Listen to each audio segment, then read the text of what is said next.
நம்ம வந்து நீதி தலைவர்கள் 1ஆம் அதிகாரம்லேருந்து 21ஆம் அதிகாரம் வரை கம்ப்ளீட் பண்ணிட்டோம். அதோட சுருக்கத்தை தான் நம்ம இன்றைக்கி பார்க்க போகிறோம்.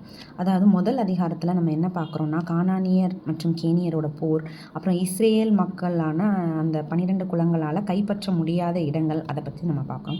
அதுக்கப்புறமா இஸ்ரேல் மக்கள் பாவம் செஞ்சு திருப்பி வேற்று தெய்வங்களை கும்பிடுறதும், அதுக்கப்புறமா அவங்களோட பழக்க வழக்கங்களை, வேற்று இனத்தாரோட பழக்க வழக்கங்களை கடைப்பிடித்து பாவங்கள் பண்ணுறது, அவங்கள வேற்றும் இனத்தாருக்கு அடியில் பெண் கொடுத்து பெண் எடுக்கிறது, இந்த மாதிரி பாவங்களை நம்ம பார்க்குறோம்.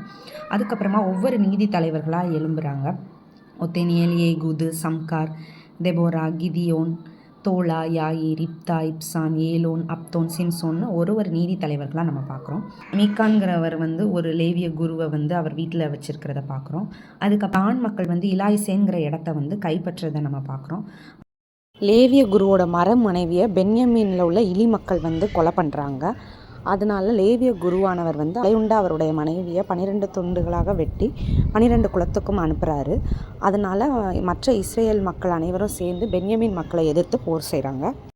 இறுதியாக எஞ்சி இந்த பென்யமீன் மக்களுக்கு யாருமே பொன் கொடுக்கறதுக்கு ரெடியாக இல்லை. அதுக்கப்புறமா எஞ்சி இருந்தவங்கள யார் மணந்தாங்கங்கிறத பற்றி தான் இறுதியில் நம்ம பார்க்குறோம்.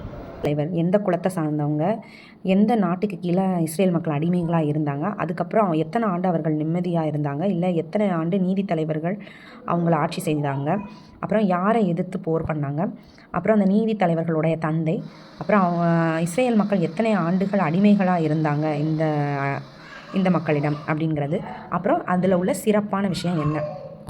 இப்போ ஒத்தினியல்ங்கிறவருக்கு வந்து காலேபு மருமகனாக இருந்தார். அடுத்து ஏகூது வந்து நமக்கு இடக்கை மனிதராக இருந்தாருன்னு நம்ம பார்க்குறோம். தெபோரால் வந்து பெண்ணாக இருந்தாங்க.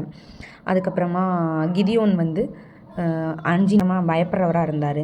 3 அடையாளம் கேட்டார், ஆனால் பக்தியுடையவராக இருந்தார். அவர் ஒரு தங்கையை ஏபூத்து பண்ணார்.